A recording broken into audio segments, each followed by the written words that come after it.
Greetings, ladies and gentlemen, and welcome to MSNBC, my snarky news broadcasting channel.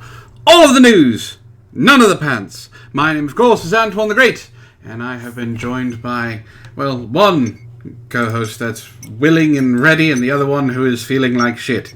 So we have Wren from Relations and Shitlords Anonymous. Hey guys. As well as Ishtar from her own Twitch streams, and where she will eventually sometimes play Sarah right here on Help for the Guiltless. Hi, how are you guys? I have... Go ahead. Fuck. You have fuck? You have fuck? No! I've got one of my articles open and I have random noises occurring and I'm looking for the commercial that's playing so I can turn it off. Ah.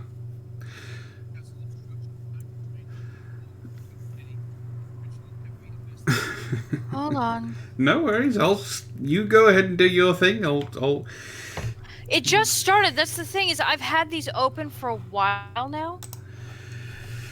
How many times have I told you, get an ad blocker? Alright, I found it. God, that was irritating. Well, since we've started off to a great point, the cityscape wasn't up, so they got a good look at my background, which was Halloween themed, but it's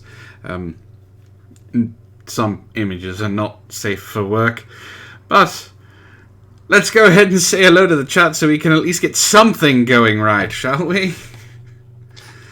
Yes, we shall. So technically Ben C was first, but I think he posted like 3 hours ago. He's not going to count. He's not going to be here. So Yeknameno was first. How's it going, Yeknameno? Mitzi is here. Ray is here. Brianna. Let's see. We also have Tom, who says... Tom Leach is here. Says, I'm not wearing pants, so he can participate. I'm sure Brianna's very happy about that one. Steve Fernandez is here. Says, ooh, you said a bad word.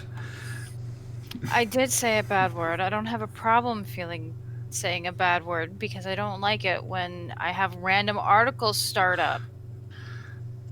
And Mitzi, I'm not showing off face cam today because I feel like absolute crap.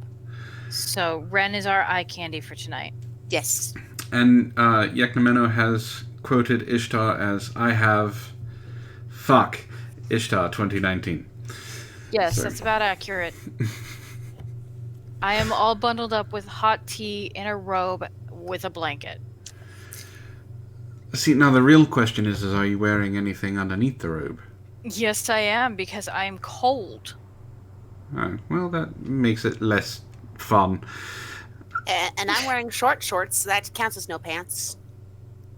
It's true. So, Tom says Wren is looking very patriotic. Well done, Wren. Thank you. she's an all-American girl. Well, it's also one of my comfy shirts I don't have to wear a bra with. There so you it's go. Comfy. Okay, Tom, if you guys want cozy cam, because of how crappy I look, I'm actually gonna make you guys pay for it. Cozy Cam 2019. That's you had Cozy Cam last night on your Twitch stream, didn't you? No. Yeah, you did. You weren't really doing much. We were just talking. Oh no, that was music. That wasn't cozy cam. Cozy cam is me all bundled up with a cup of hot tea.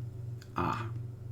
That was just us chilling and having fun, and then listening to really great music. Well, except for that weird screaming, ears bleeding edition of death metal that you played. That was not my choice. I think that was Race J. Steve Fernandez says, Ishtar, not this week. Next week is Shiny Things. Sounds good. I'll get you the info, Steve. How's it going, Rickist? Did you miss the stepsis fanfic? What stepsister fanfic? What? I don't know. This is a news show. We don't do fanfiction on here. And speaking of news... Well, I mean, you could look at news as fan fiction. Only if it comes from CNN. Yeah. They write a lot of bad fanfiction. Yeah. Can't argue that. I mean, I could, but it would be a waste of time. It would be. And I just don't have the energy for that bullshit right now. So, we will start off with Florida Man this week. Ray says, or the New York Times. So we have... I'm going to start you ladies off and everyone in the chat with a... What? Kind of Florida Man story. So a Florida man. Yes. Yeah. Last week, we dealt with the Florida man that didn't want to wait in the drive-thru for as long as he had to, and he went and decked the person in the window, right? Yeah, it was Yeah. very rude. What do you think would be worse than that? Pissing on the person in the window. Wow, you just went there. That's a bit far. I don't. She kind of set the bar really high. Like that's like the worst you could do. Tom Leach Tom? says mime sex. Tom Leach, I like your idea, but minus the marshmallows. She doesn't like marshmallows. She's one of the only people in the world I know who doesn't like marshmallows. Wait. Doesn't like marshmallows? Not a marshmallow girl. She does not like the little fluffy clouds of wonderfulness that can go in anything. Do you like s'mores or No, I actually hate s'mores. I like making them for people, but I hate eating them. So we have some really good guesses that are a little bit higher than Ishtar's bar. Using a used adult diaper. No, Tom. Dumping alcohol that is flammable, then flicking a match. That's just cruel. that? Yeah. So, alright. Ray kind of touched on it. I'm not going to say what it was, but you can kind of... I'll let you guys take a guess. Ray says, I wonder who would win in a fight. A Girl Scout who can summon a Florida Gator, or a Florida man with meth stem packs? Florida man. Girl Scout. You don't know how vicious Girl Scouts can be. Oh no, I know. I was a Girl Scout. So, here we go. Now, this is an older story. I'm warning you now. They don't expire. Florida man arrested for throwing alligator through drive-thru window. Did not see that one coming. Didn't have someone coming either. He threw an alligator. This is from 2016, so I don't know how I didn't hear about this. Neither do I. How come we didn't hear about this? I don't know. Well, I wasn't doing a news show at that point in time. You two were with someone who was doing Florida Man. That's true. Wren, But- I don't recall him. I don't. He was always so focused on naked Florida man that could be why. Also, I wasn't doing CNN in 2016, so. You weren't. Alright, let's get into this story because... Steve Fernandez says, I want 20 orders of McNuggets and this is my payment. Throws crocodile. A Florida man was arrested Monday in 2016 and charged with assault with a deadly weapon without intent to kill after allegedly throwing an alligator through a fast food chain's drive-thru window in October. I want to know how he kept the alligator in his car without it biting him. I don't know. Joshua James, 24. We need a middle name for him. Edward. Joshua Edward James threw a 3.5-foot alligator through a Palm Beach County Wendy's drive-thru window nearly 4 months ago, according to Florida Fish and Wildlife and Conservation officials. He was also charged with illegally possessing an alligator and petty theft. Oh, he looks like a decent, wholesome young lad.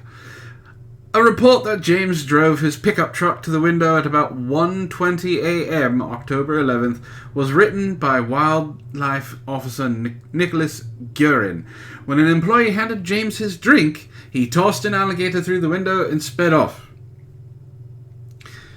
He didn't even wait for the food, he just got the drink and left? Apparently. No one was hurt, and Guerin captured the alligator and released it into the wild. that means its mouth wasn't. Yeah, how did he hold on to the alligator? Did he drive up with one hand on the wheel and his other hand on the gator's mouth? I don't know. No one was hurt. No one was hurt. The alligator was released into the wild. James was finally tracked down through video surveillance and a purchase at a neighboring convenience store. Kieran wrote, James admitted to throwing the alligator in a December interview. He said James told him he had found the alligator on the side of the road and put it in his truck. 'Cause that's what you do. So redneck Florida man. Yeah. The Palm Beach Post noted that James faces a third-degree felony charge for possessing the reptile. If he is convicted of that particular charge, he could face up to 5 years in prison. Brianna is requesting we change his name to Joshua Jacob Jennings. But Jennings isn't his last name. We changed his name. The name fits better. No, that's not good reporting. We're not CNN. So What if we're changing CNN's not good reporting either. But what if we're changing his name for his own privacy? Yeah, but we're still a little using late his. for that. Yeah, it's a little late for that. Tom says we need a ban on fully automatic assault gators immediately. We need to institute a buyback program, and he will accept them whole or as deep-fried nuggets with a side of deep-fried pickles with some ranch. That actually sounds good. This is how you make supervillains. Yes, this is how you make supervillains. In James's court appearance Tuesday, he was ordered to stay clear of all Wendy's restaurants to avoid possessing animals aside from his mother's dog, and to undergo a mental health test, and to refrain from possessing any weapons, according to WPTV. He was later released on $6,000 bond. Later, the gator will sue for emotional distress. Yes. So I thought I would, like I said, I thought I would start the story with a, huh. Yeah, that was definitely fitting. Yeah. So, who's next? I think that's Wren, isn't it? Do you want to start with go to me? Yeah, we can go with cringe. All right. Well, doesn't Cringe usually follow Florida Man? Usually We usually do, but we can mix it up already. The gator already has a GoFundMe. It's reached $150,000. All right. It's been running for 3 years. Proceeds are donated to the local animal shelter. How about we go to male sex dolls are being introduced to the adult market, but may be too heavy to handle. Oh, you're just going straight for... Both of you are just going straight for it this week. Yes. So, male sex dolls are Male too sex heavy dolls. for women. So that means... I guess that just means a lot of reverse cowgirl. Maybe. I don't know. With the rise of artificial intelligence and the proliferation of avenues for non-traditional pornography, it was only a matter of time before the rise of the sex robot was upon us. But most people think sex robots that satisfy the needs of cisgender heterosexual men. Such models as the 8,000-pound money amount, not weight, Harmony sex doll, claimed to have been the first robotic lover to use AI and mimic conversation for pre and post coital use. I'm afraid to scroll down on this picture. I mean, the giant dong the man is holding in the picture is blurred. Terrifying? Well, it's blurred, but it's the fact that the female sex doll is wearing a hoodie and it's halfway. It's very, very open. Just so that we all understand, 8,000 pounds is Okay. $9,991. Someone really likes their doll. His name is Turd Flinging Monkey. Oh. This gives a whole new meaning to playing with her dolly. Yes, this does. I mean, it's the saying as anatomically correct as a Ken doll doesn't mean anything anymore. No, it doesn't. Ray, you should be slapped. Yes, he should. But now sex dolls are being made available to a wider market as manufacturers have started catering to the needs of those across the spectrum of sexuality. 1AM Dolls, a sex doll manufacturer from the United States, have now created a male model to satisfy the needs of a burgeoning market with all the features that might be expected of a male sex doll. Even tattoos. He lasts longer than 5 minutes? You want to say that again? What? The sex doll lasts longer than 5 minutes? I was going to say, I last longer than 5 minutes. I wasn't talking about you. Get over yourself. Quote, we actually have a male part this year. It is fully featured. Actually, he has a penis and is fully flexible in any way, shape, or form. Even with a bionic penis, the male sex doll is not just limited to one method of pleasure. Apparently, they included anal and oral entry for other people who might want it. Those who are into that. Yes. Because, women might enjoy a good strap-on. You don't know. You don't know. But despite this, the male model has a design flaw that could potentially limit its target clientele, according to the sex doll manufacturer. To be honest with you, this typically is more for males because of the weight. Because most of these dolls start at 80 pounds to 85 pounds. Start at that much. Yes. Why do they weigh so much? Because there's the exoskeleton on the inside. All of these dolls, when they get up to this cost range, are fully posable. They can stand up on their own. They can sit down. They can close and open each individual finger. Yeah. The sex dolls on display are designed to be as realistic as possible, meaning their weight is comparable to that of a human male of the same height and build. The male doll can get up to 125 pounds, which is pretty heavy. Even with its limitations, the dolls are no cheap knockoffs. The male doll retail, we have two different models, a 167 centimeter tall and 175 centimeter tall version. Entry level, I believe, starts around $1,800, includes free shipping. Damn well better include free shipping. No yes, shit. Endoskeleton. Basically, these are lifelike Five Nights at Freddy's dolls. Ray says, so this is the fully automated biosimulant intererotic object. Fabio. Yes. Oh. Rickus says, I'll take the 125-pound dildo, please. Tom says, well, female sex dolls just have to lay there and get fucked. Male dolls have to do the work. That's a lot more hardware. Hey, Ben, how's it going? Hi, Ben C asks, how much is a Tess Holiday doll? We don't know. We're not asking. Free, because no one wants it. It's priceless. You can have it. None of the rest of us want it.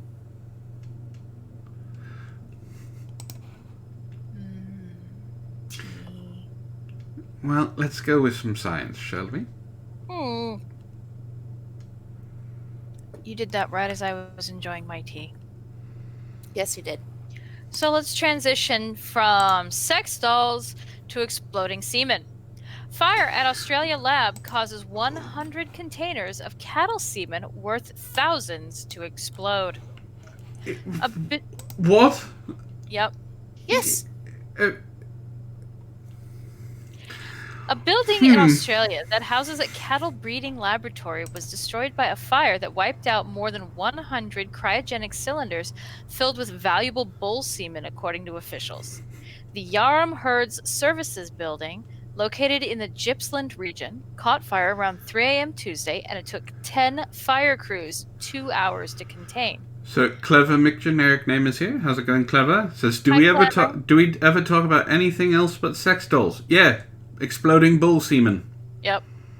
Inside the facility were cylinders full of bull semen worth thousands of dollars, according to Aaron Thomas, the company's committee vice chairman, who told Australia's ABC the loss was a huge blow for farmers.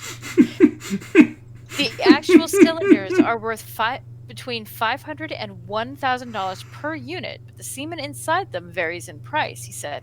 We're coming into the AI season, artificial insemination season, so there would have been a substantial amounts of semen inside the tanks that we've lost, which was owned by our local farmers, and it can range in value from $5 per straw to $95 per straw. Thomas said equipment, in addition to the semen, was destroyed in the fire. A lot of farmers would have semen stock in the building in those tanks, preparing for AIs. So we've got that plus all of our herd testing equipment that was in there as well, he told the news outlet.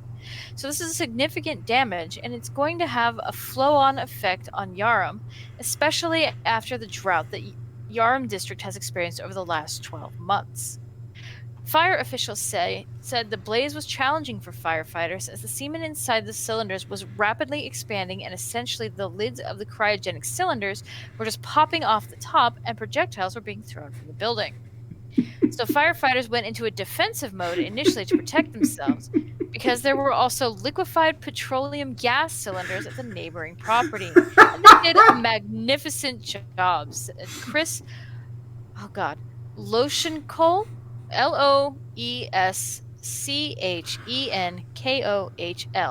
fire commander in Gippsland, said. The staff of Yarram Herd's service was scheduled to meet Tuesday to determine next steps. Alright, so Ray says, so the cattle breeding industry down under is coming to blows. He also says this could lead to a random bullcocky for unsuspecting passers-by.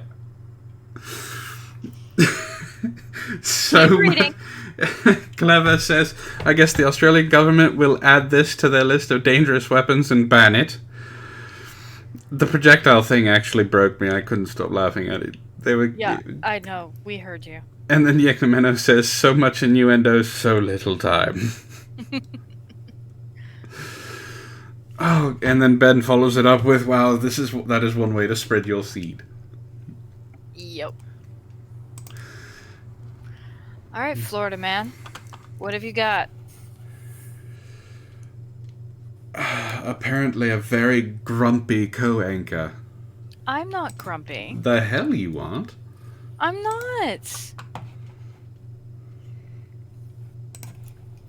Alright, I will give you all a choice. Okay. $1 million and a week's vacation in Bimini. Oh. That wasn't the choice? A Florida man and something to do with cars. Oh. Or something right up your alley, Ishtar. Florida man and a discovered body. Body? I'm thinking cars.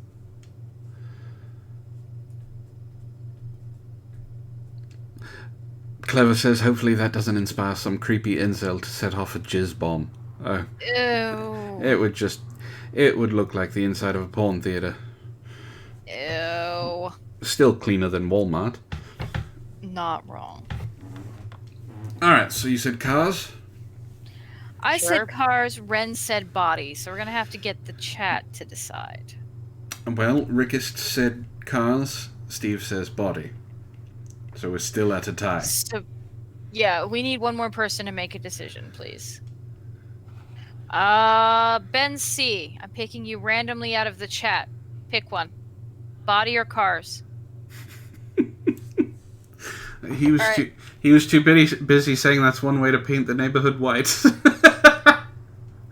Everyone wants the body, apparently.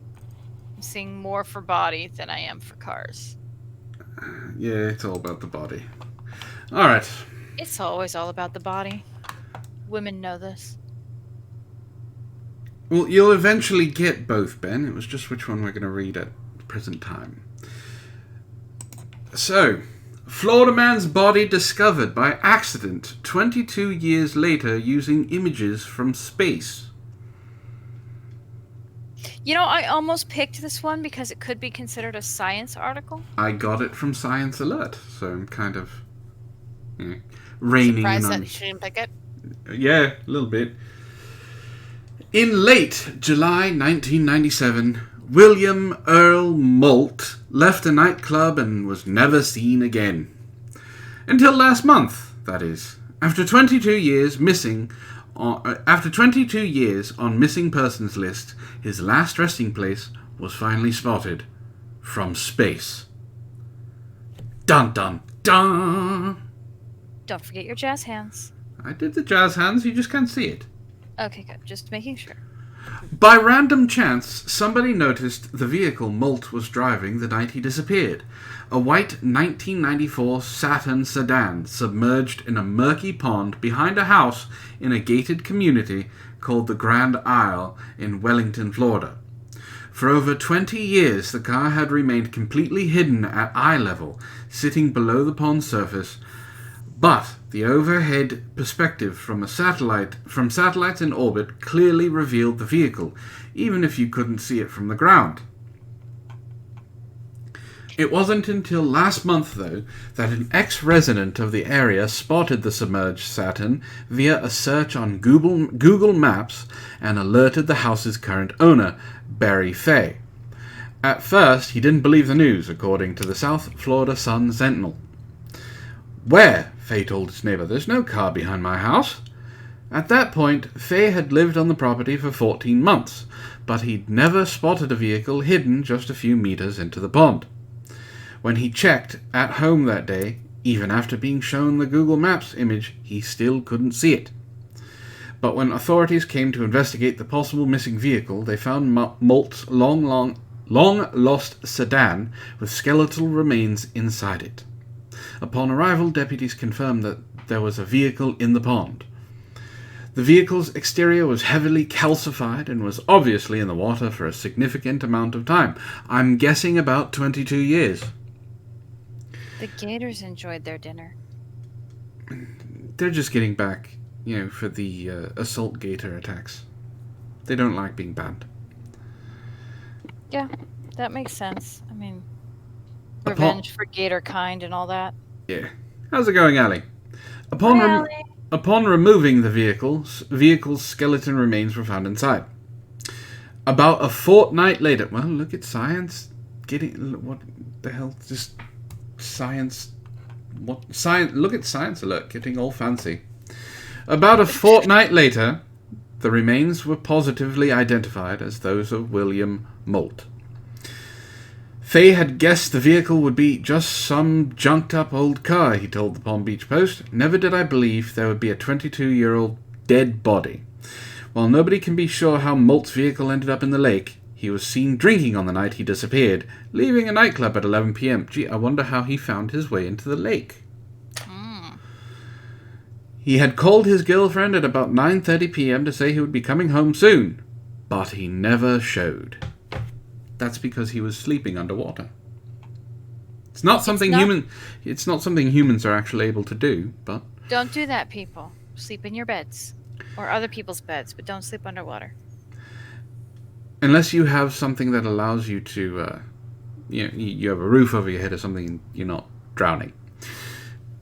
At the time of his disappearance, construction was underway on the Grand Isle housing development, which previously was undeveloped land. Somehow, amidst all the construction and development, nobody ever noticed the missing person and car hidden in their midst.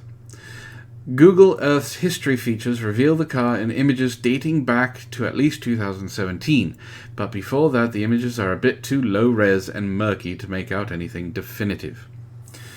Although it's just possible that someone on the ground did see something. Maybe. When Faye checked in with the previous owner of his house to ask her about whether she'd ever noticed something submerged in the pond, her answer was ambivalent. She said sometimes she thought she did see something, but she was never sure. Okay. At least she's not immediately jumping on it and trying to make a buck. Yeah. Ray says, too bad about this too. Saturn really could have used the fact that their cars can survive 2 decades underwater at a sales point. Allie, it's probably because I wasn't talking.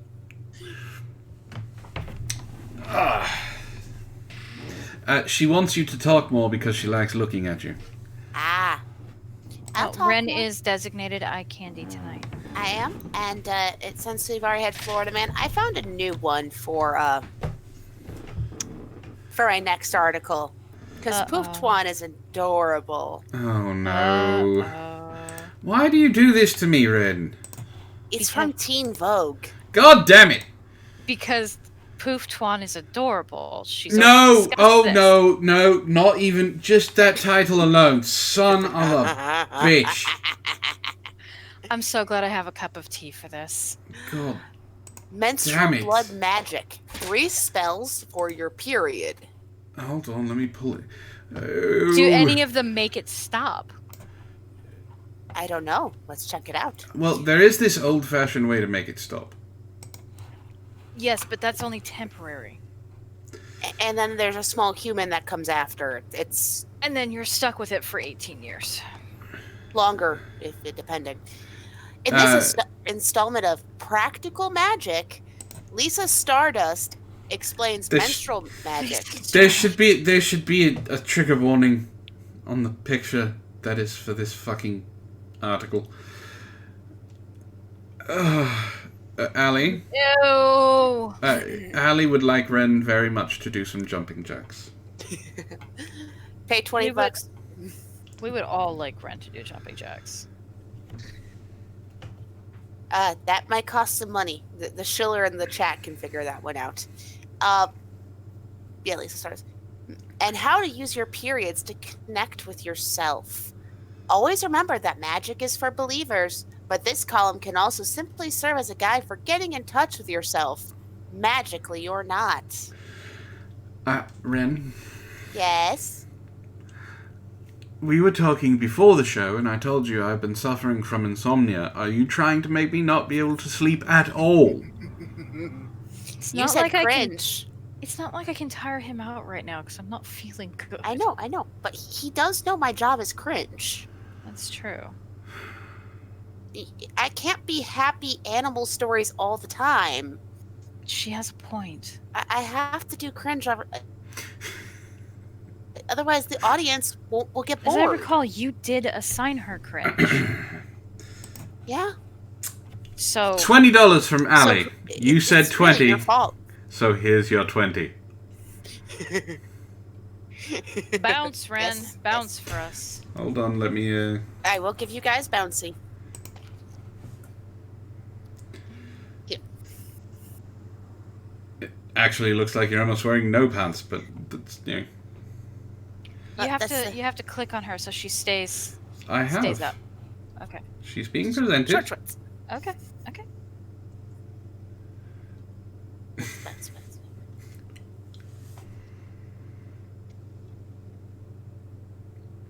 There. They got bounce. Demonetized. All No. right. We were demonetized we're a while back.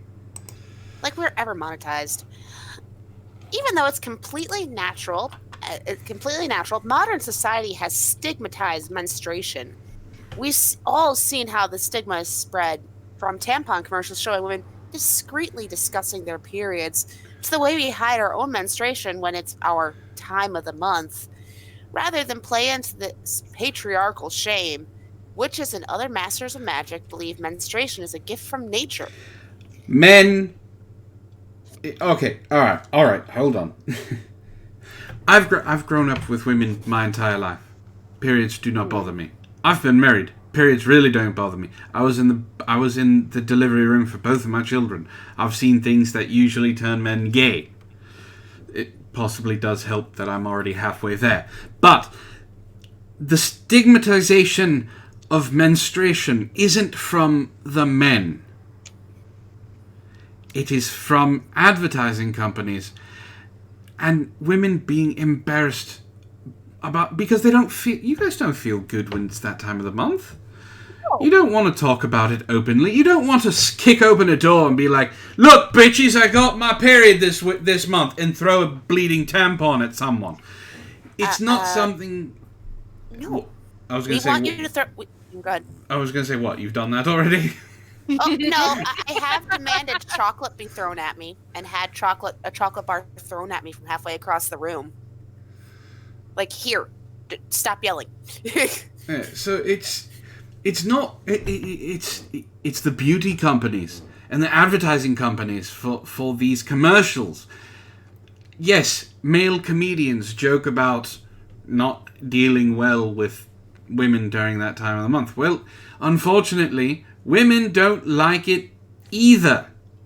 That time of the month, we're not happy at all. Usually we're suffering and we hate our bodies. And the most you can do is throw chocolate at us and hope to God we won't kill you.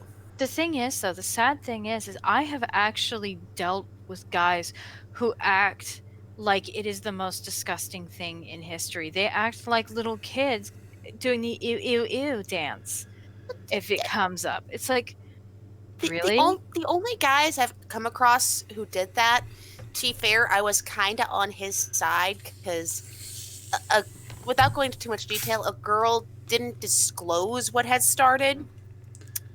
And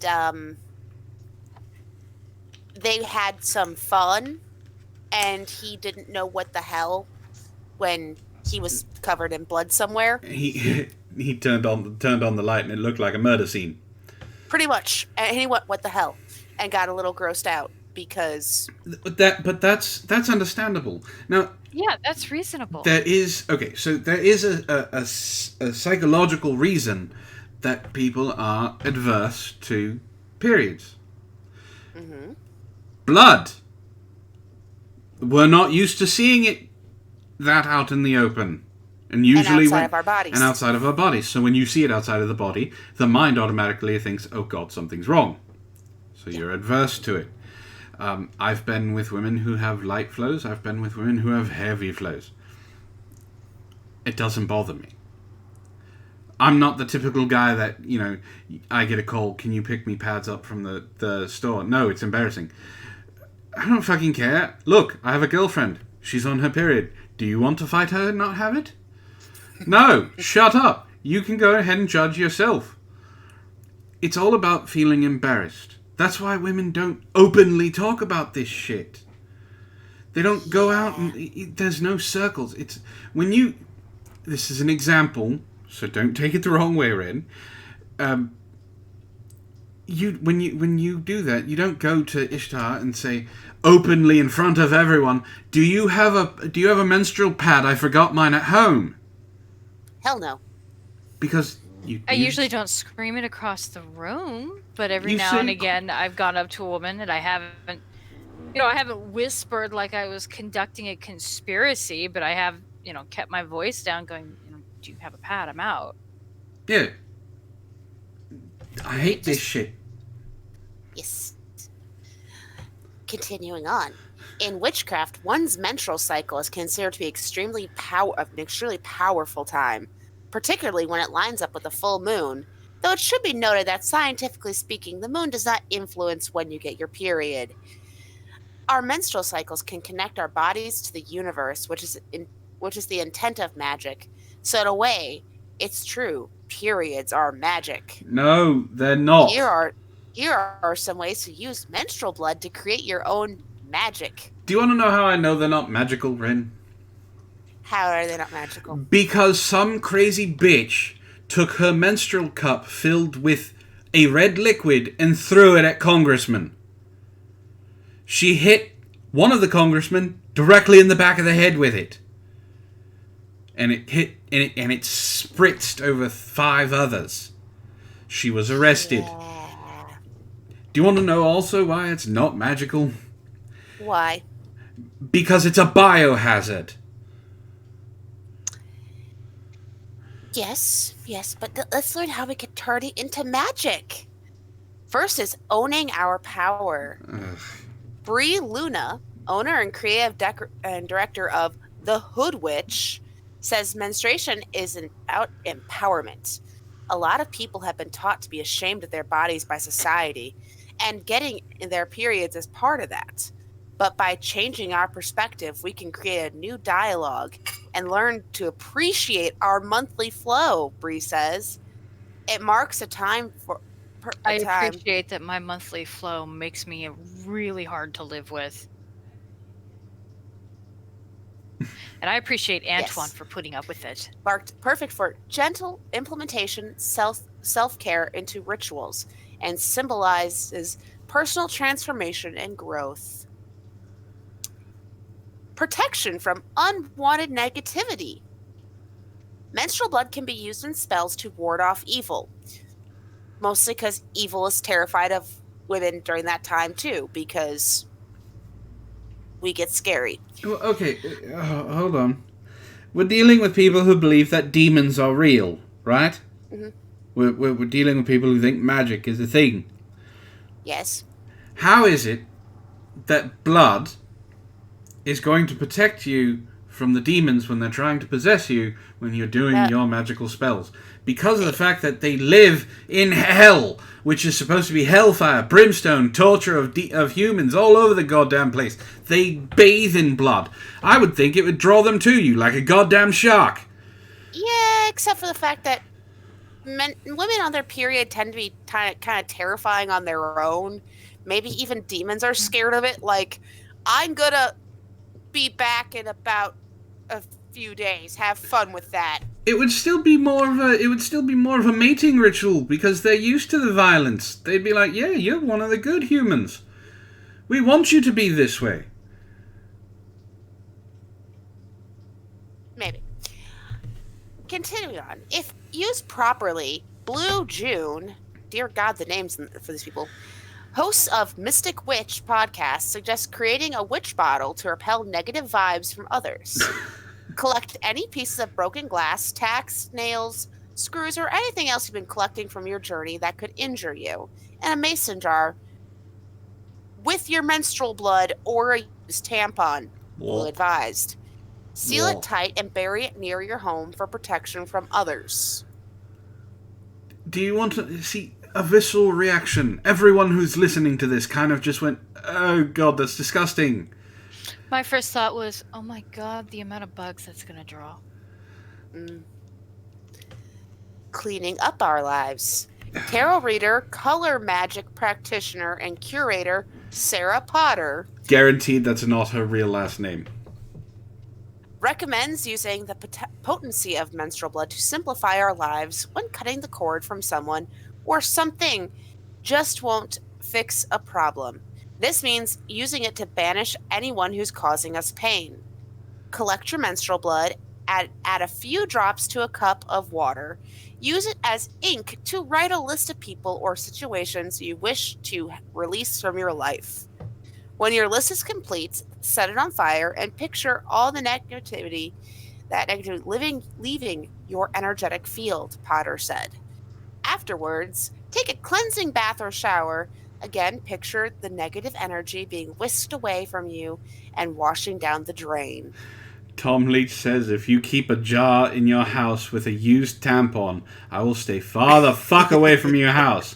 Do you want to get burned at the stake? Because this is how you get burned at the stake." If you throw period blood at people, they won't come back. See, these are better uses for it. They want you to turn your menstrual blood into ink. Yes. Oh, and this one's healing chakras by becoming one with our bodies. Liz Goldwyn, founder of The Sex Ed, proposes dabbing menstrual blood on the sacral and solar plexus chakras to help alleviate tension. Liz also suggests observing how you feel during each cycle, physically, mentally, emotionally, and spiritually. Remember, the more in touch with your body and the blood flow, the more you can be empowered by your period instead of dreading that time of the month. I call bullshit. Absolute, utter bullshit. You two, I have two co-anchors. You both are women. Mm-hmm. I'm assuming neither of you have hit menopause?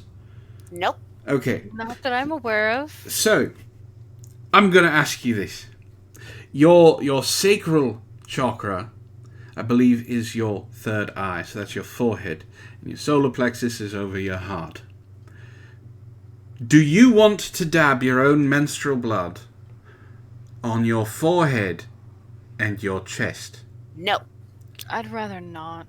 I get dirty enough at work. I don't need to help. Any females in the chat want to do this? Ali, do you want to put your period blood on your forehead? You know, this might work for Allie because then the customers might not want to talk to her. Well, That that's what she might said. make the customers go away. That's what she on her said. forehead. Dried And they menstrual can't blood. fire her for it because she could technically claim religious discrimination.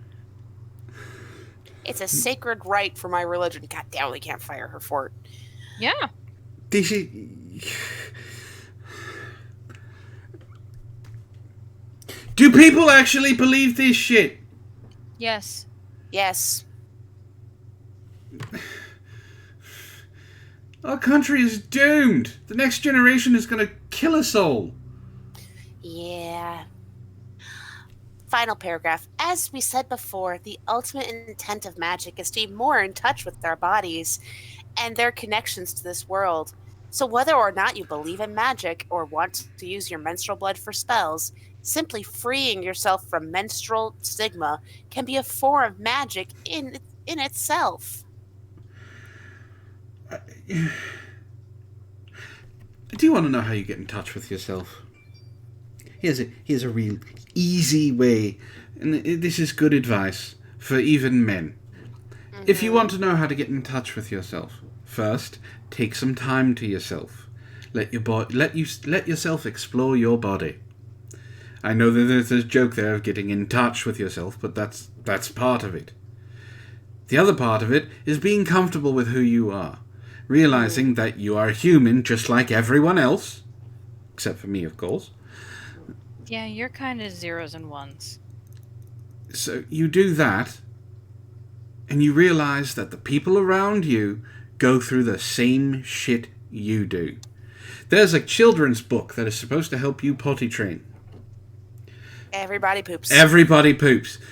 Everyone poops. Everyone sits in that stall with their butt on a toilet and forces shit out like everyone else. Everyone farts. Everyone sneezes. Everyone burps. Everyone coughs. Every single woman, until from when she starts puberty to the time she hits menopause, has a period.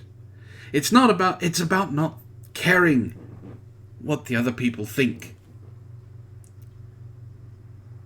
Yeah, basically. If you're so worried about what everyone thinks, then yeah, that's when you start believing shit like this.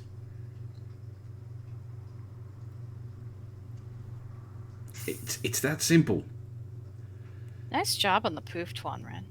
Thank you. You guys can all thank Sugar Tits. She had a section of this article up on Twitter. And when I saw it, I had to find it.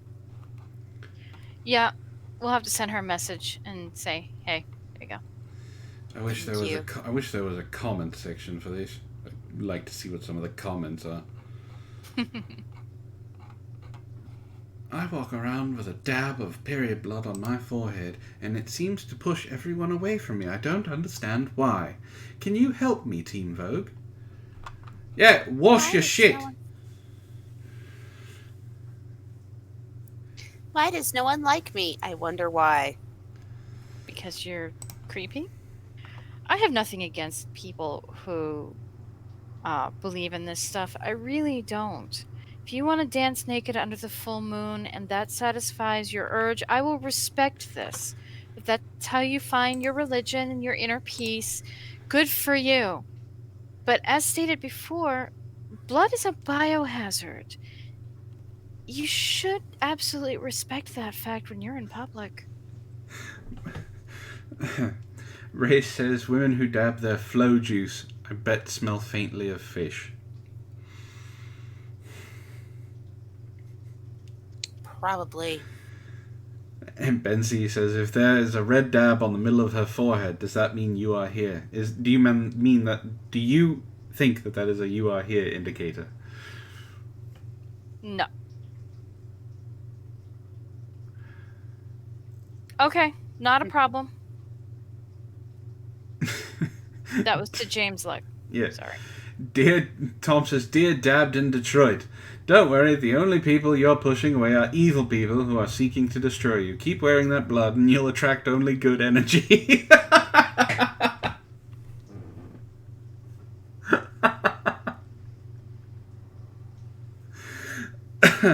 Alright, let's go on to some science. Something to wash away the hoodoo. Yeah, the hoodoo and the voodoo and the flow-doo.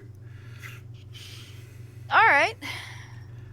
Blast occurs at Russian lab housing smallpox. I knew you were going to pick that one. I had it up already. It seemed appropriate. So we go from one biohazard to another. Yeah. Yes. I mean, the articles are lined up nicely to set up for just segues. It just works. Located in Kosovo City, the facility is one of only 2 places worldwide to possess samples of the smallpox virus, with the other being the CDC in Atlanta. Known for its epidemiological research and development of an Ebola vaccine, the Vector Institute has since moved to reassure people that no biohazard substances were involved in the explosion and that there is no risk to the surrounding community. 2 days later, the zombies arose. The incident, however, does raise questions over the wisdom of maintaining samples of what is considered to be one of the world's most dangerous pathogens. I don't think I think that's even worse. Okay, regular zombies, sure, you shoot them, you kill them, everything. Now you're dealing with smallpox zombies? What is wrong with you? Smallpox was responsible for over 300 million deaths during the 20th century alone. The facility itself has also been embroiled in controversy.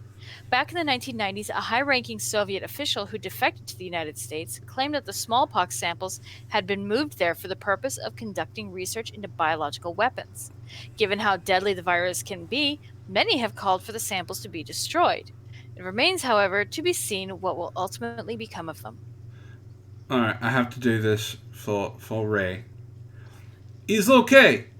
Disease is only smallpox. We will be okay. Hey, Yuri, you do not look too good. In Soviet Russia, we only fear big pox.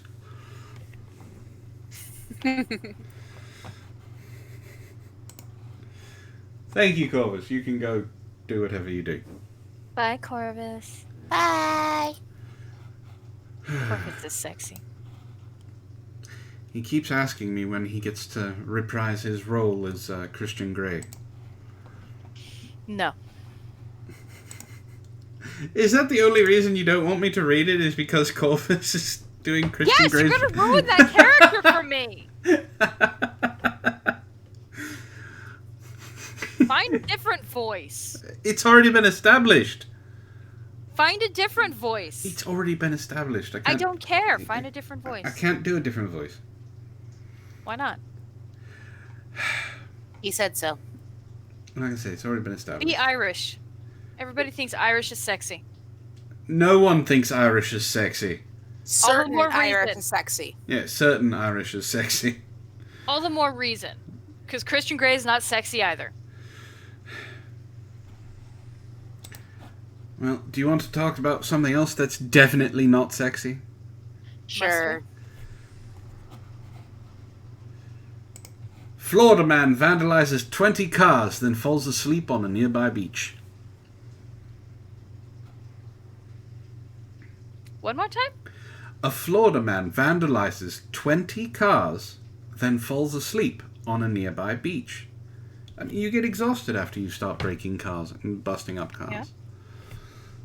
So Okay. he was tired. He had to lay down. Here's the kicker. He did it because Trump allegedly owes him $1 trillion.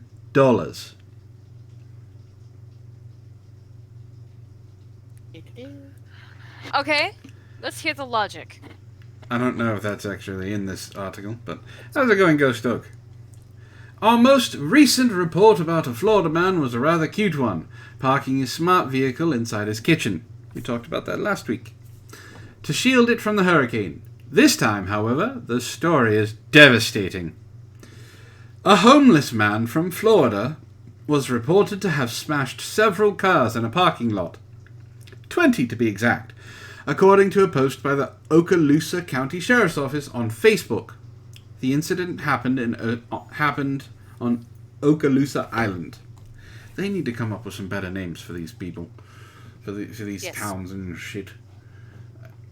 The 20 vandalized cars were parked at the Holiday Inn Resort. Ooh, Holiday Inn is not going to be happy about that one. At 1299 Miracle Strip Parkway. According to the police report, the culprit was a 30-year-old homeless man named Justin James Wilson. Another JJ. Witnesses said that Wilson used rocks and a belt buckle to smash the windows of the unsuspecting parked vehicles. The damages extend from holes on glass panes to complete destruction of rear windshields. Several types of cars were vandalized, including a Toyota Highlander, a Jeep Renegade, and a Nissan Versa, among others. Okaloosa County Sheriff estimated the total of $30,000 worth in damages. Wilson is now facing 14 counts of felony criminal mischief and 6 counts of misdemeanor criminal mischief. Surprisingly, Wilson was found resting at a bench near the incident. When asked by the authorities as to why Wilson did the crime, he responded with this: "Take me to jail. I did it because Donald Trump owes me $1 trillion and these vehicles belong to the mafia." Right. I don't know how those two connect, but meth. Not even once. Whether what Wilson was saying is true or not, the damages nor the value of all 20 cars damaged won't amount to the total that Trump allegedly owed him. He'll be servicing quite a time inside the can. Uh-oh. What was the last thing? The total value. Okay. The total... Nor the value of all 20 cars damaged won't amount the total value that Trump allegedly owed him. He'll be servicing quite a time inside the can, though, because of this incident. So yeah, he vandalized the cars that were owned by the mob. Because that's smart. Because Trump owes him Well, $1 he's trillion. Why does he owe him $1 million? $1 Trillion. trillion again? He didn't say. He did not say. Just to take him to jail. Oh, okay. All right. Just, he can declare that. That's fine. That's totally fine. Can I declare that too? Can I declare Trump owes me $1 million? I'll even look at that. I cut the price by 10%. Yeah, nice. So you cut it down to 10%. That's Or what was I it meant. 1%? Yeah, 1%. See, I'm cheap. Trump, I'm cheaper. You have to pay me, and then you can work on the trillion you owe him. Sounds like a plan. I'm in. Totally. You know, Ray, I'd watch that. I really would. If Florida prisons started running prize fights, they could pay for themselves and rehab for the various Florida men. They could call it Friday Night Floridian. Friday night Florida men fights. Yes, I'd watch it. I would too. Because the sheer amount of crazy. Oh yeah, the sheer That amount would of be so worth it. Uh-oh, Tom knows what happened. Says Trump was chilling in Florida and he was all, "I'll bet you $1 trillion you can eat that whole pizza." And he did it, but it was just some dude in a bagged wig. Aww. You know, that's as viable as anything else. All right. So it'd be, is it science or is it my turn again? It is cringe. Cringe trying again? Yep. Mm-hmm. Right. Oh, All right. actually, let's take a little break. Let's take a commercial break. It's 9 o'clock. So, you see, anyone who's playing the MSNBC drinking game, Ishtar yawned. So, it's about halfway through the show. We're going to take a little commercial break here. Please bear with us. It won't be that long. It would be that painful, though, because we're all shameless whores. Yes. Good night, Allie. Night, Allie. Have a good night, Allie. If you guys really like this show, and I do see you all in the chat quite often, so I'm hoping you do, and you're not just watching this to laugh at us, this channel... Why else are they here? For the interesting news stories. And the Tartars. Yeah, it's the last one they're here for. They don't care about the news. Anyway, if you really enjoy these, and you do enjoy the videos that I make, which I will be starting up again this week. I'm going to start recording one tomorrow. I would love to have your support. You can support by becoming a member of the channel, like Mitzi, Sparky. If he's whenever he shows up, you get that nice little doodad by your name, as well as your name becomes green, and you get to be shown above everybody else. Or there's a link down below to a merchandise store where you can buy some shirts, designs. There are multiple designs there. Teespring is actually a very good company. They do other things besides shirts. There's stickers, there's tote bags, there's wall prints.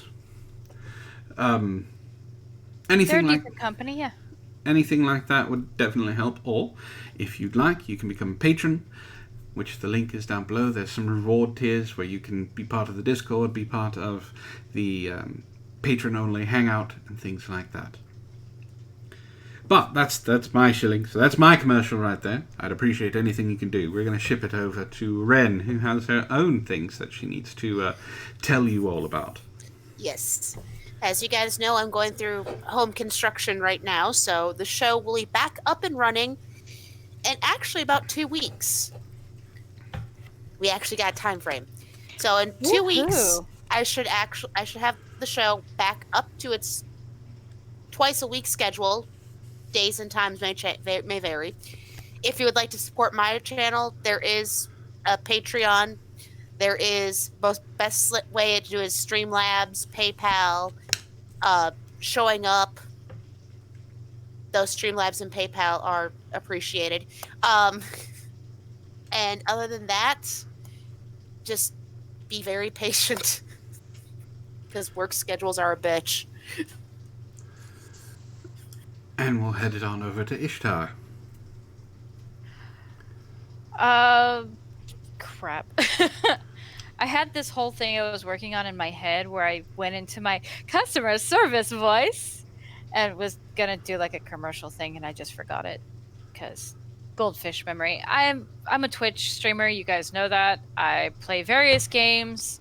We chat. Last night we played Minecraft for like 3 hours and listened to music on YouTube. Just come by, hang out, enjoy the fun. I do play things other than Minecraft, I swear, when my chat allows it.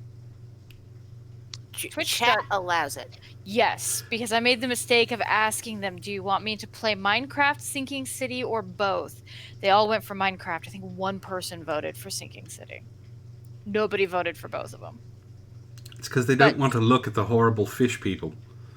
Yes, well, Sinking City is tomorrow night.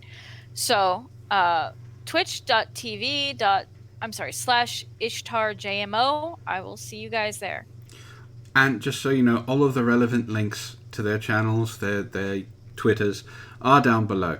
And if you guys can't do any of those things, what really does help is just hit like. Us. Yeah, just hit like on the video. Yes, Share us around, subscribe. It really does help the channel get noticed. Even with a like is interaction. That's all that really needs. And you could also look at it as screwing over YouTube, because if you share the video, YouTube can't stop it from popping up.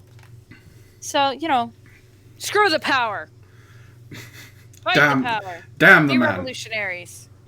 Not Antifa like revolutionaries. Let's keep it friendly. Yeah. But, fight the power. Wait, you don't want us to gather an army of people and try and invade YouTube's headquarters?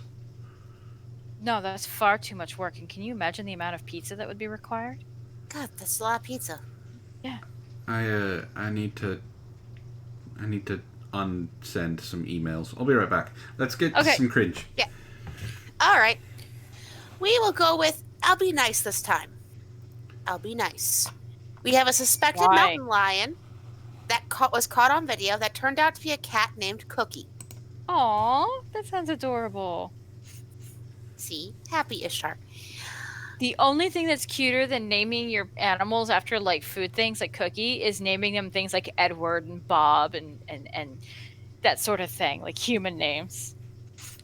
Some Washington, D.C. residents may be feline relieved, dear God, fucking puns, after learning that the huge cat seen climbing a fence in a viral home security footage is not a mountain lion, but a local pet named Cookie. Georgetown resident Golia Di Marzo posted footage on Sunday on a neighborhood blog showing an animal she wrote looks a lot like a mountain lion. In the video, a large cat is seen climbing a fence before jumping out of frame. Has anyone seen this animal before? Or does anyone have a pet that looks awfully like a mountain lion around here? Worried about my small, fat house cat.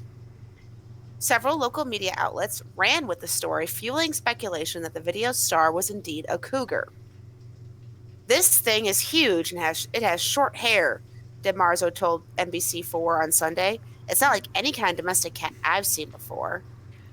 Okay, as a cat owner, just looking at the video, that cat is clearly a mix. There's got to be some Maine Coon in there. Because that is a big cat, but orange cats often get huge. It's also very close to the. I'm looking at it in relation to the building that's behind it when it walks past it. So yeah, it's a big cat, but it's not a mountain lion. And mountain lions aren't orange marmalades. No, they aren't. Luckily, the mountain lion is not one of the many wildlife species that call the district home. DC Department of Energy and Environmental Director Tommy Wills told DCist. He added the mountain lions don't have striped tails like the ones seen on the cat in the video. But the mystery of the huge cat's identity now appears to be solved. Local woman Sarah Wason came forward and told NBC4 that the cat on the video is her own pet, Cookie. He's utterly docile, she said. He's small, he's a domestic cat, and we've had him for 6.5 years. Yeknomeno is definitely vying for Ray's title of puns. Pun King. If only some people put this on pause. Needed to get the faces before they pounced on that conclusion. Bravo, Yeknomeno. Bravo. I love it. Google Hangouts acted up. Uh-oh. I'm back, though. Welcome back. Yeah. Where were you? That said, Cookie's size may still be a matter of perspective. His vet, Lee Morgan, told the station that Cookie is a very long cat who takes up most of the table when he comes for a visit. God damn. Yep. Possibly Maine Coon blood in there. Maine Coons are giant cats. Yeah. Either way, DeMarzo told the Washington Post she was relieved and happy to know for sure she didn't have a mountain lion prowling on our property. She also noted that she wasn't aiming to start such a frenzy. We asked if anyone had a cat that looked like this. That was our main concern, she told the Post. We weren't trying to cause a fear or an uproar. Ha! Uproar. Ba-da-bum! These are the jokes, people.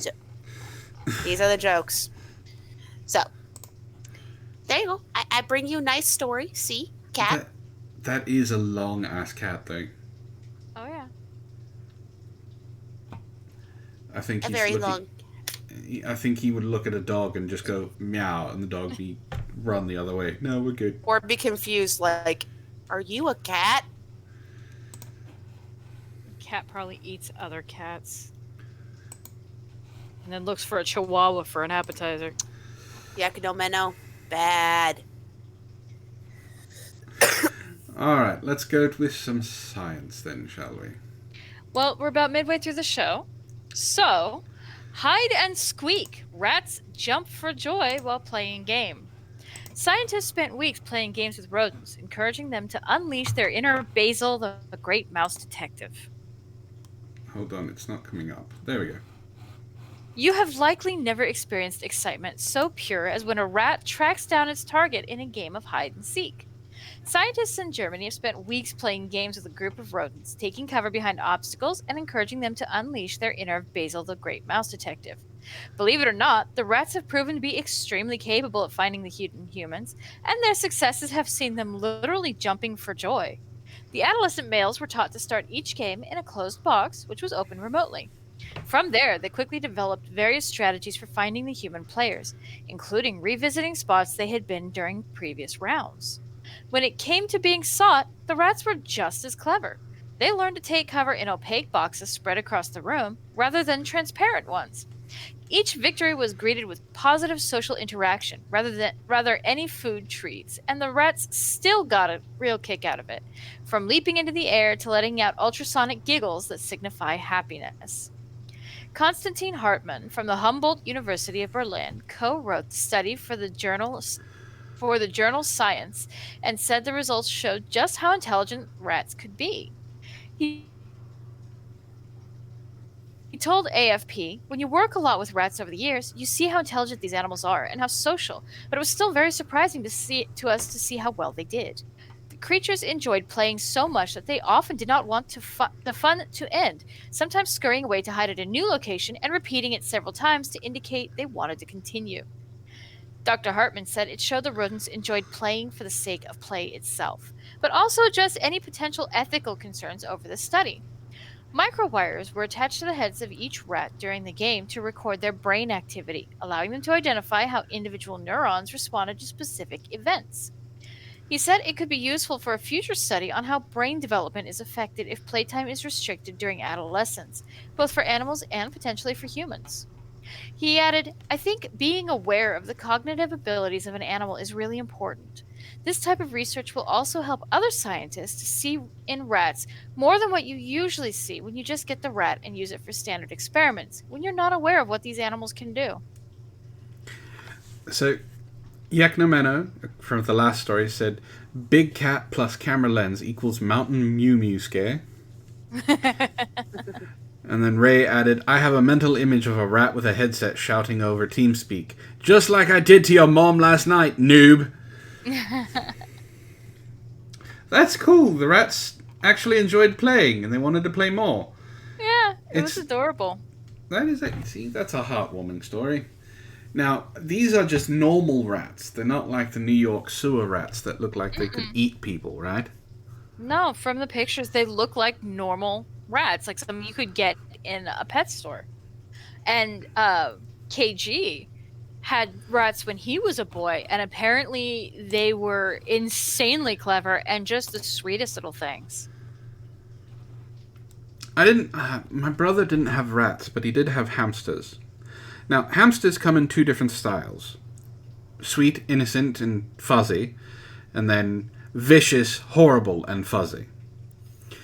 My brother had a sweet, innocent one and a small, vicious one. The sweet, innocent one was actually very, very smart. I played with him more than my brother did. And I Good set night, up... Brianna. Night. Have a good night, Brianna. I would set up obstacles for him to come get food, and he would take it out of my hand. But you set up tubes and walkways and paths, and you put all these obstacles in the way, and I would watch him figure out how to get to it. Animals can be very, very smart. Mm-hmm. Are we doing Florida Man? It would be your turn. My It turn. would be your turn. We cannot have a pet rat, by the way. Shelley will try and eat it. Shelley would look at it and lay there. All right, that is a viable possibility. So, Ishtar, Yes, darling. let's say you get arrested. Are you arresting me? Sure, we'll say I get arrested with you. No, that's not what I said. Shush. We get thrown in the back of a cop car. What's the first thing that you think? Kinky? Well, apparently that's exactly what this couple thought. Holy shit. Florida couple attempt to have sex in a cop car. Good for them. They tried. The couple had been arrested for DUI and allegedly got hot and heavy in the back of a squad car. Ugh. Good for them. Yeah, that's them. I mean, he doesn't look too bad.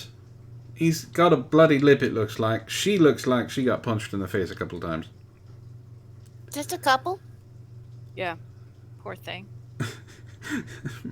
Ray says, you, Ishtar, would be thinking, it'd be a shame to let this semi-private space go to waste. Well, you know, handcuffs. Him. Just, you know. Uh-huh. A Florida couple arrested for DUI has aroused attention for what they allegedly did while in a police car waiting to go to jail. Listen, HuffPost writers, I understand you're trying to be funny, but leave it to the professionals. On Friday night... Yeah, like Ray Stone. I was going to give him credit when he actually came up with a good pun. On Friday night, Nassau County Sheriff's Deputy Mark Hunter pulled over two bicyclists who were riding around with their lights on and had almost been hit by a vehicle.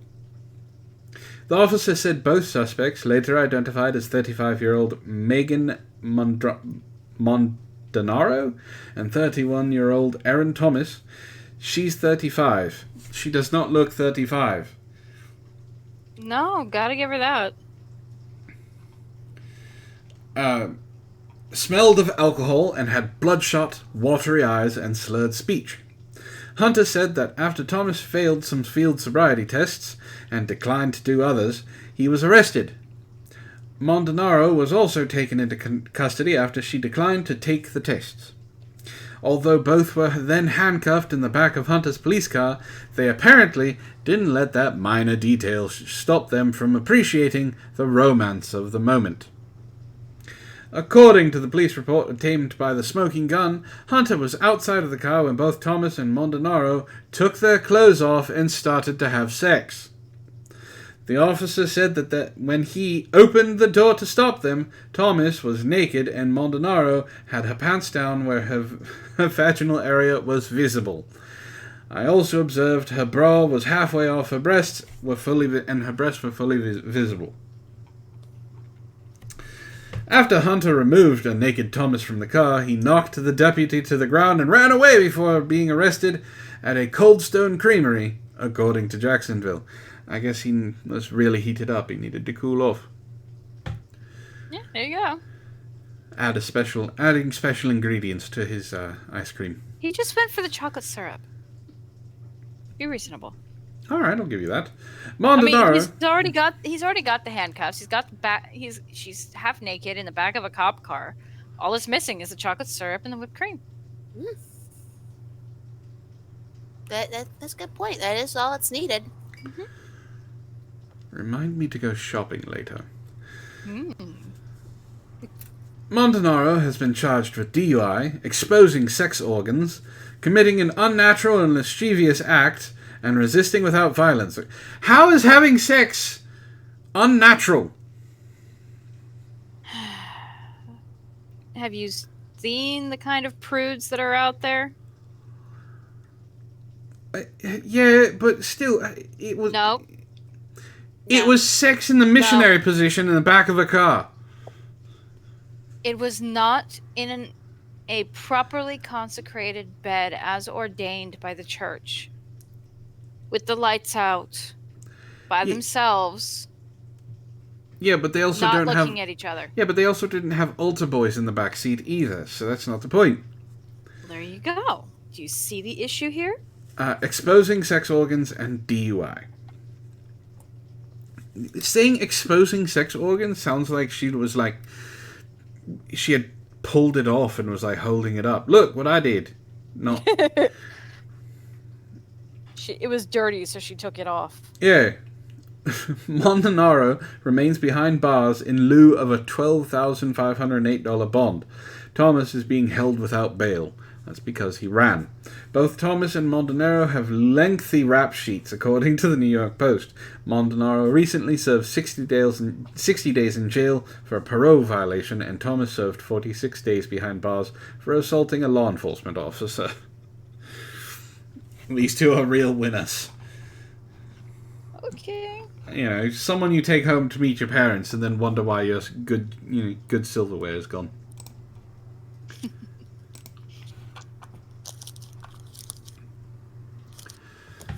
Yagnamena says, leave the removal of genitals to the professionals, or that bobbit lady. Yeah. Like you said, the professionals. Alright, Wren, I do believe... It's time for the title one. Yes. A solid gold toilet worth $1 million, named America, stolen from Winston Churchill's birthplace. Wait. What? The toilet was named America. The toilet was named America. That's Churchill clever. was a witty bastard. Yeah. Yes, he was. He was shitting on America all the time. Yeah. That's clever. Mm-hmm.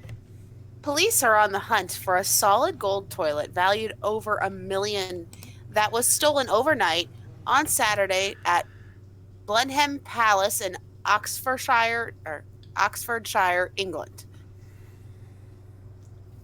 causing damage and flooding at the birthplace and ancestral home of Winston Churchill. The piece of art that has been stolen is a high-value toilet made out of gold that was on display at the palace. Yeah, high value. Thames Valley. Thames Valley Inspector Jess Millen told USA Today, due to the toilet being plumbed into the building, this has caused significant damage and flooding.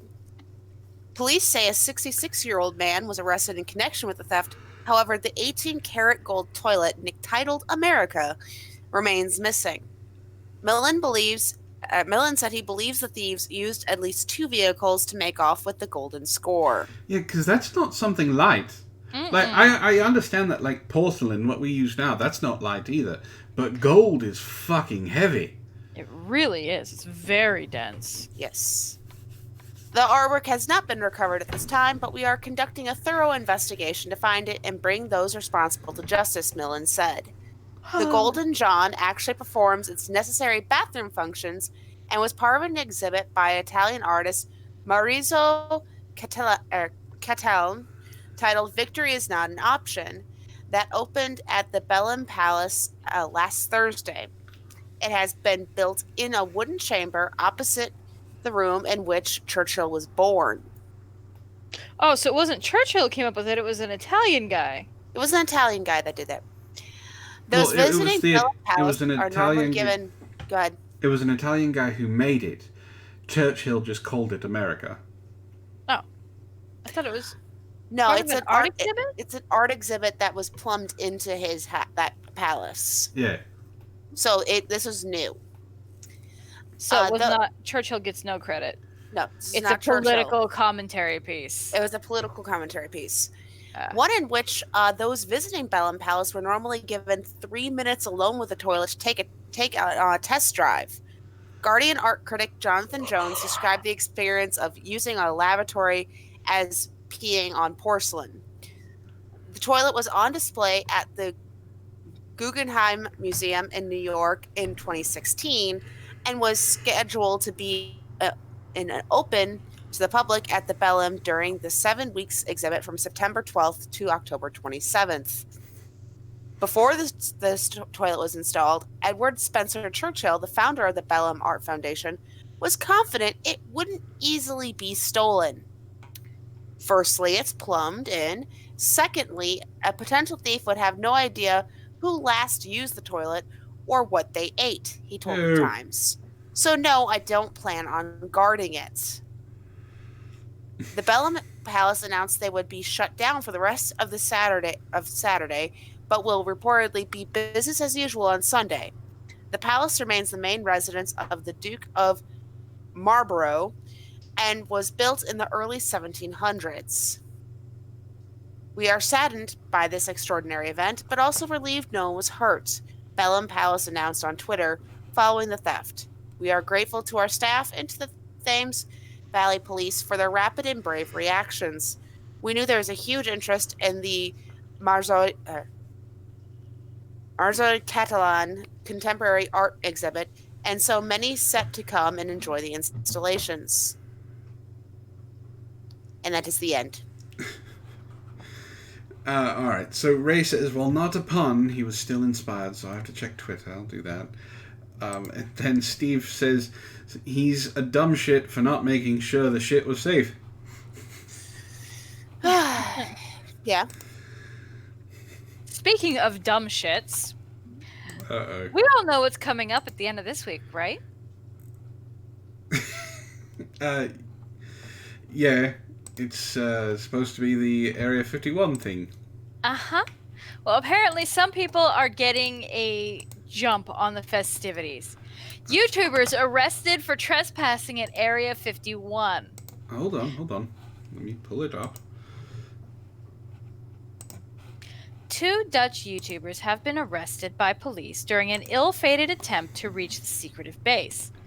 According to Nye County Sheriff's Office, 20-year-old Thies Granzier and 21-year-old Gover Charles Wilhelmus Jacob Sweep.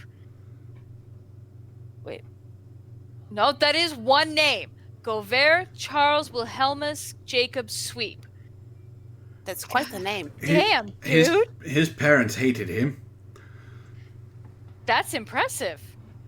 Were picked up around 3 miles into the restricted zone around Area 51. It is understood that the pair had been hoping to catch a glimpse of the base itself and had taken along various cameras and even a drone to capture footage for their YouTube channels. On September 10, 2019, the Nye County Sheriff's Office responded to the Nevada National Security Site for a report of foreign national trespassers, the police said in a statement. Deputies found a car parked near a gate approximately 3 miles into Nevada National Security Site property. Hold on. I have to read it. Ray says, Ishtar, I already made this joke on Twitter, but these guys got caught up in the restraint ropes around the base, which is shocking because they should be good at double dutch. That's not one of your better ones. But it's too Dutch. Double Dutch. Yes, I know why. There's a lot saying. to that. It was really good. It was well thought out. It's not one of his best ones. It wasn't bad. It just wasn't his best. I mean, Ray is our current pun king. He's got to be on top of his game.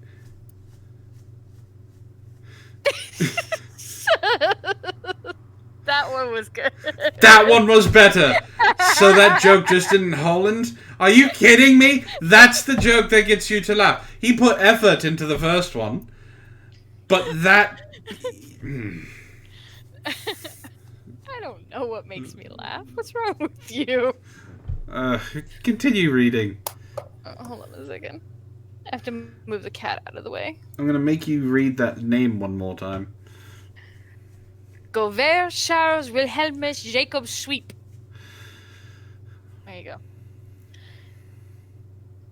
Both individuals told deputies that they speak, write, and read English. They said that they saw the no trespassing signs at the Mercury Highway entrance to the Nevada National Security Site, but they wanted to look at the facility.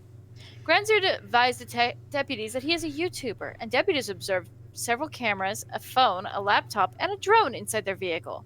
Both individuals consented to a search of their cameras, and deputies observed footage taken on Nevada National Security Site property. The 2 men have since been charged with trespassing. We didn't have any intention to storm Area 51 because we leave one day before the actual storming date, and we just wanted to go there, said Granzier.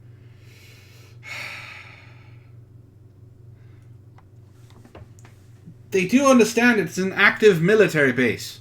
No, they don't.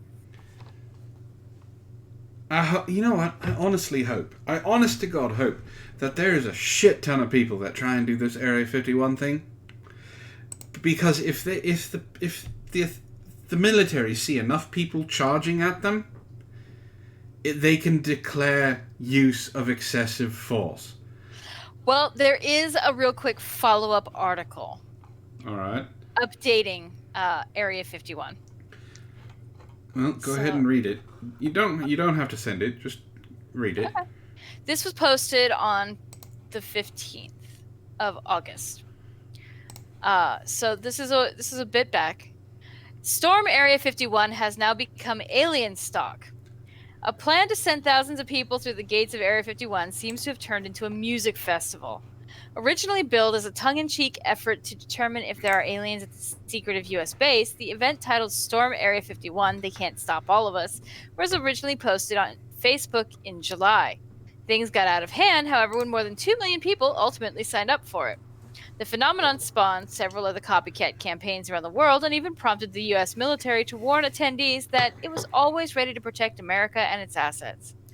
Now, though, the event, which is scheduled for September, seems to have transformed into an actual legitimate alien-themed music festival named Alien Stock that will run from the 19th to the 22nd.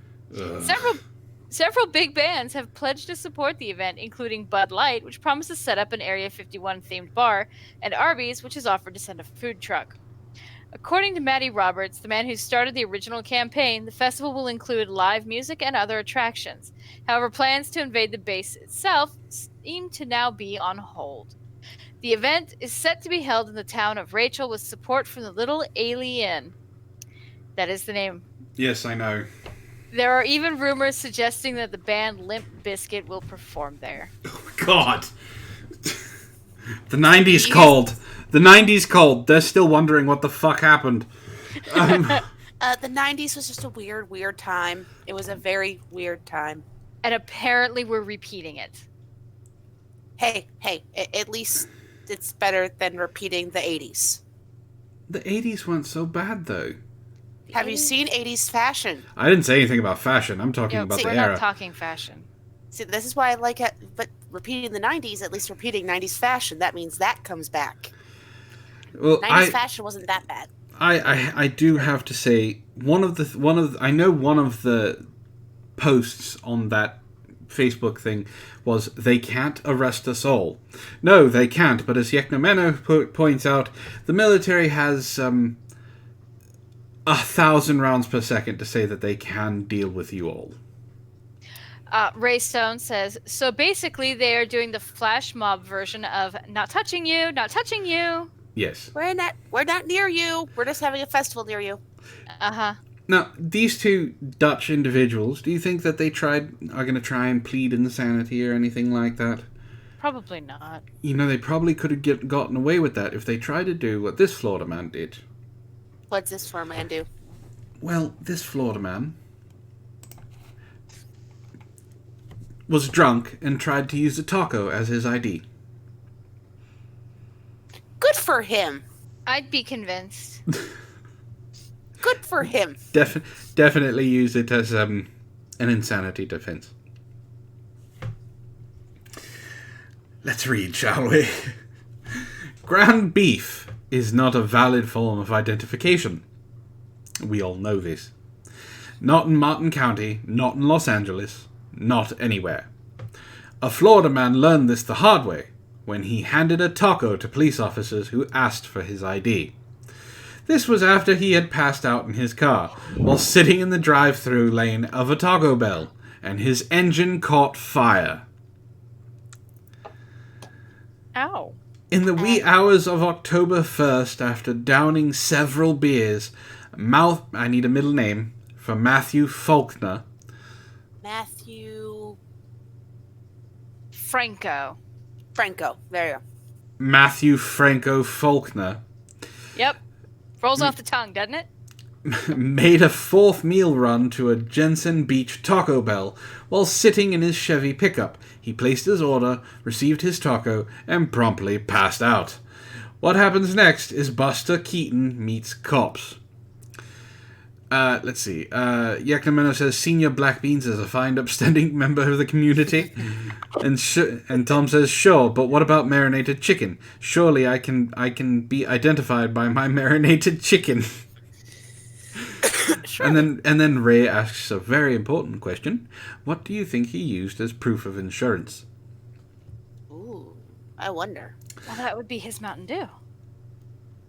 Touche. A deputy awoke Faulkner and then asked for his ID. Faulkner said no before reaching into his bag and presenting the officer with a taco. Another deputy clarified they were asking for ID, not a taco. Faulkner chuckled and began to eat the taco. See, the thing is he wasn't trying to give them the taco for ID. He was being nice and offering to share. You were offering to share the taco. Everyone likes tacos. Right? Now I want Taco Bell. To top it all off, Faulkner had fallen asleep with his foot on the accelerator while his truck was in park, causing the engine to catch fire. That's not good. Faulkner, whose blood alcohol content was between 0.227 and 0.225, 3 times the legal limit, was booked on DUI charges. So many his liver didn't shut down. So many hashtags for this one. Hashtag taco, hashtag drunken stupid, hashtag slapstick, hashtag fire safety, and hashtag Florida. Yeah. Ray says he's disposing of the evidence. Tom Lynch wants to know, why is it always a middle name and not a nickname, like Matthew El Taquito Faulkner? Because middle names work better. There's always 3 names for Florida man. Yep. There's got to be 3 names. And as soon as I started pointing that out, they started taking away the middle names. It's a conspiracy against me. Yes, it is. It's the ideal. Though, if you're hungry now, Ishi, I found another new one. You'll see it there. This isn't really cringe. This is just, well, it's cringe for me because I'm not anywhere near a Pizza Hut. Pizza Hut is selling cheese-stuffed pizza pockets that look exactly like Cheez-Its. What? What? I'm so glad I don't eat Pizza Hut because that does not even sound appealing. No, take Cheez-Its, crush them down to a dough. She doesn't like Cheez-Its. Yeah, I don't. Surround it by cheese and then have dipping marinara sauce. It sounds good to me. Ugh. But yeah, she does not like Cheez-Its. Why don't you like Cheez-Its? I don't like the way they taste. But she'll eat fish. She'll eat the fish. She'll eat the goldfish. Yeah. Different. Goldfish doesn't try to be cheese. It's the same cheese stuff for the goldfish that for the Cheez-Its. Nope. Tastes different. Okay. Behold the ultimate... just admit defeat on this one. Yeah, I was going to admit defeat. Tom Leach says, no Cheez-Its, no marshmallows. How sad is your life, Ishtar? Pretty darn good, because I have a whole lot of other junk food I eat. Okay. Which is why I'm fat. You're not fat. You're not fat. You're a gargoyle, remember? Oh, true. Behold more like Demona, but a gargoyle. Behold the ultimate collaboration. Pizza Hut announced today its limited time menu item that will make your jaw drop. The stuffed Cheez-It pizza. Ugh. It's not so much pizza as it's squares of Cheez-It goodness stuffed with actual cheese. So they show And it comes in a Cheez-It box? It comes in a Cheez-It box. That's amazing.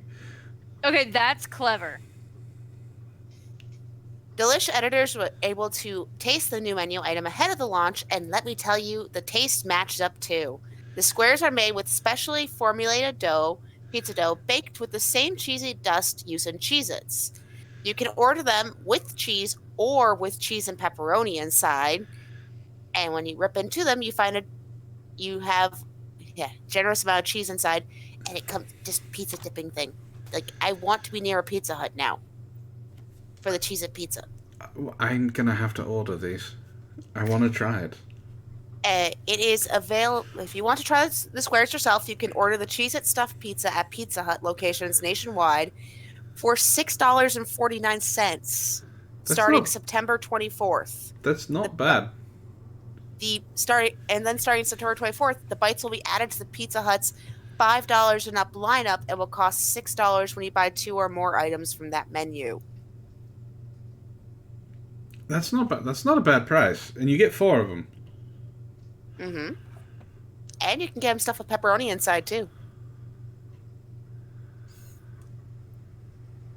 Yeah, I'm gonna have to try these. Now he's hungry. All right, that was a quick one. Did you want to do one of the other 2 that you got? Yeah, sure. Let me go back to over here to pick one of them. We will go with the woman who dreams she swallowed her engagement ring. Wakes up to find she has. So sort of a self-fulfilling prophecy, that one. Kinda. It's not coming up. Hold on. Oh, I've seen this article. I haven't read it, but I saw it. I'm part of a female metalsmithing group, and somebody posted it. We were all basically like, ooh. Because according to the pictures, that is not a small ring. Well, that's not a small ring, but it's definitely going to pass through her O-ring. Oh. Yeah.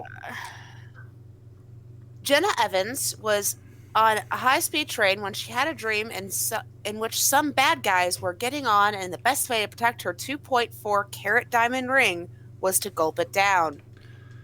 I popped the sucker off, put it in my mouth, and swallowed it with a glass of water, Miss Evans said in a Facebook post. Miss Evans of San Diego, California, woke up and was relieved to realize it had been a bizarre dream. Until she realized she was no longer wearing the ring. She said, "When I woke up in the morning, there was no ring on my finger. I couldn't help but laugh at it. Then I had to wake my fiancé up and tell him I had swallowed my engagement ring." Miss Evans went to an urgent care clinic where doctors decided not to allow the ring to pass through naturally and referred her to a specialist. An upper endoscopy was carried out in which a small camera and devices inserted down the throat. Miss Evans said she began to cry as she signed the forms for carrying out the procedure because she feared she might die and not live to marry her fiancé, Bobby Howell. In a Facebook post, she wrote, I waited for a long time for that damn engagement ring, and I will marry Bobby Howell, damn it. The doctors located the ring in Mrs. Evans' intestines, and Mr. Howell presented her with it again. Miss Evans wrote, Bobby finally gave me the ring back this morning. I promise not to swallow it again. We're still getting married, and all is right in the world. And they're planning on getting married in May 2020. Oh, she promised not to swallow the engagement ring again. This is why you listen to your jewelers who say don't wear your jewelry to bed. Yaknomena says, bet she wishes she went for the smaller ring now. Ray says, long after she calmed down from the consuming the ring, she further realized her pillows were missing. Tom Leach says, if you swallowed the engagement ring I give you, well, the wedding is off. No take backsies. And then Ray also adds, they had a medical grade version of that arcade toy where you use the claw to pick up toys. And the only question is, how many quarters did the doctors need to get the ring? And did they add that to her bill? Those are pertinent questions. Those are. All right. I believe this is the last science article you have, yeah? Oh, yes, and this should be a little poofy, I think. Oh, God. Given how you reacted last week to Bigfoot. Oh? Mystery primate terrorizes Texas residents. Yeah, it's called an escaped gorilla. Multiple witnesses have reported seeing a large primate lurking in the streets of the southern state. The creature, which has been described by some as a monkey, has been seen on numerous occasions in the city of Santa Fe, with one witness even claiming it tried to make off with a cat. Another witness, Patricia Della Mora called the police in the early hours of Monday morning to report that she had seen a large primate from her window after hearing strange noises outside. I look out the window and I see it. I see it was in there, she said. It was a monkey, a big one. He tried to find something. He looked over there, then he looked over there, and I closed the curtain. I didn't want him to see me. According to reports, officers searched the area for an hour but failed to find any sign of the creature.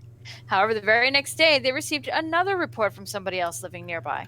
Just had a monkey try to attack me while checking my mail, the witness said. I've spent the last 20 minutes in my car. As before, no evidence of the creature could be found. Residents have been warned to stay away from the animal if they happen to encounter it. Efforts to track it down are still underway. So this is two things. One, it's an escaped gorilla that we're going to find out the zoo didn't realize that it had left. Or it is a very hairy homeless person who is wearing a fur coat. So Ray has something that he can bond with you over, Ishtar. He says, to be real, 8 years ago, my kitten ate my hairband, and it cost us $2,000 to use that medical claw to get the band out. I still have boots, and the fucker still chews on things. Something like that. Yeah. Your giant ball of fur did something just as fun. So, I had 2 cats. One cat named Joey we took in for a thyroid treatment. It was radiation therapy. While he was already undergoing a $2,000 procedure, my loving, cuddly, idiotic cat, whom I adore, decided she was going to chew on some of the embroidery thread I had in the project I was working on. Well, she doesn't usually chew thread unless, she is distressed about something. It wasn't until I picked up my embroidery the next day and realized that the thread showed signs of being chewed on that I realized something else was missing. The needle. That little idiot managed to eat the needle. This is not a small needle. This is like an inch and a quarter long, straight piece of sharp steel. Somehow, she managed to swallow it and it get processed through her intestines without doing any damage.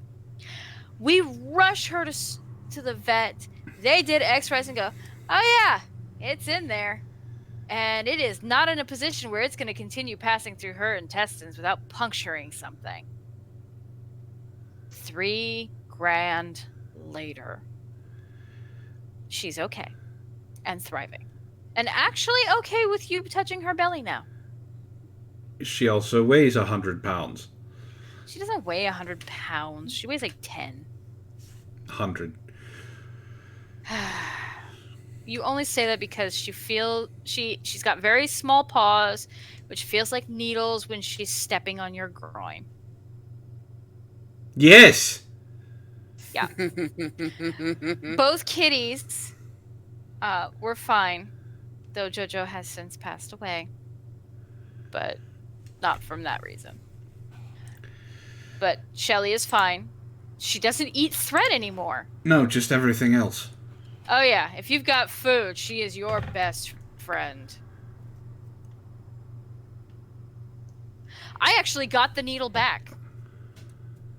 The vet, because I had made a comment that she ate my favorite needle, he gave me back the needle after it was recovered. And no, I do not use it. Though I still have it. It was the most expensive needle I've ever had. I would say so. Yeah. Well, aside from that weird story, here's another one. $80,000 worth of wigs stolen from South Florida warehouse in a hair-raising robbery. Boo! These are the jokes, I people. need to leave this to Ray and Yeknomeno. This is the Huffington Post. Believe me, Ray and Yeknomeno would be the best and funniest writers over there. Mm-hmm. Miami Gardens, Florida. Police in South Florida say thieves stole up to $80,000 in merchandise from a wig warehouse. The owner of Prime Trading Hair and Wigs told detectives in Miami Gardens that he was notified overnight Tuesday that the alarm at the warehouse had been triggered. Oh, I get to have a weird name this time. This is a short one. Owner Rakib Hossein tells Miami television station WFOR that some of the products are worth up to $800 each. Who the hell is buying an $800 wig? Certain demographic of our population. Yeah. And a really good wig looks very realistic. But you pay for what you get. Video surveillance shows a truck backing up and ramming the warehouse's front door 3 times. Hossein says he is insured for the losses. Thank you, Huffington Post. That was completely useless. Yep. Well, I guess that means you get our last story, Wren. All right. Let me grab the last story here. That would be... Oh, yeah. Naked California Man. Yes. Naked California Man. Well, nearly naked California man. Video shows nearly naked man trying to force his way onto a school bus on a California freeway. A nearly naked man was recorded on a video early Tuesday running after a school bus in the middle of a California freeway, trying to force his way in. The bizarre incident took place on Interstate 5 in Newhall, about an hour drive north of Los Angeles. The unidentified man could be seen pounding on the bus windows as it sat in bumper-to-bumper traffic. Quote, "The guy started to get closer and closer," the driver later told Los Angeles' Fox 11.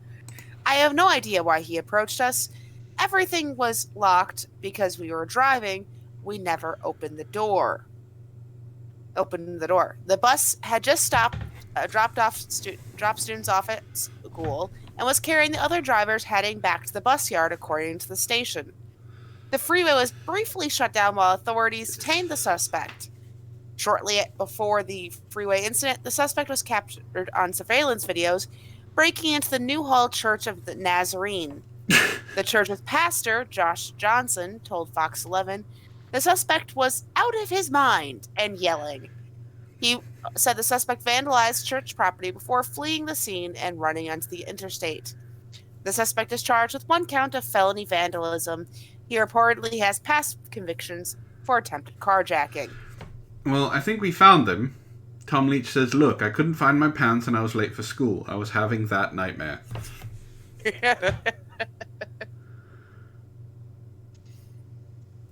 I'm trying to get this video to play, but it's not playing, so... Bummer. But that is it, ladies and gentlemen. We got through all of our stories. Yes. And we even finished 2 minutes early. Surprisingly. For once. So we have learned some interesting things. Like periods are supposedly magical. Florida man likes to throw gators. There needs to be a ban on assault gators, according to our chat. There's a monkey loose in Texas. And Cheez-Its can be made into pizza. Cheez-Its could be made into pizza, yes. And the Area 51 raid is now turned into a music festival. I was really hoping for the weeaboo slaughter. It may still happen. There may be some idiots who we may still get weeaboo slaughter and a music festival. If they get drunk enough, yes, we may.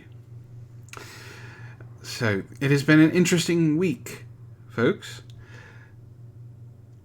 And with that being said, my name is Antoine the Great, and this is MSNBC, my snarky news broadcasting channel. All of the news, none of the pants. I have been joined by my gorgeous co-hosts. Oh, let me bring them up here. Hold on. Helps. I'm failing at things. Wren from Relations and Shitlords Anonymous. Have a good night, guys. and Ishtar from her own Twitch streams, and where she will be playing Sarah every once in a while right here on Help for the Guildless. Good night, guys. Thank you, Mitzi. So, with all the news not fit to print, we hope you join us again next week. Same time, same place. Share us around. Make sure we spread. And I hope you all have a wonderful evening.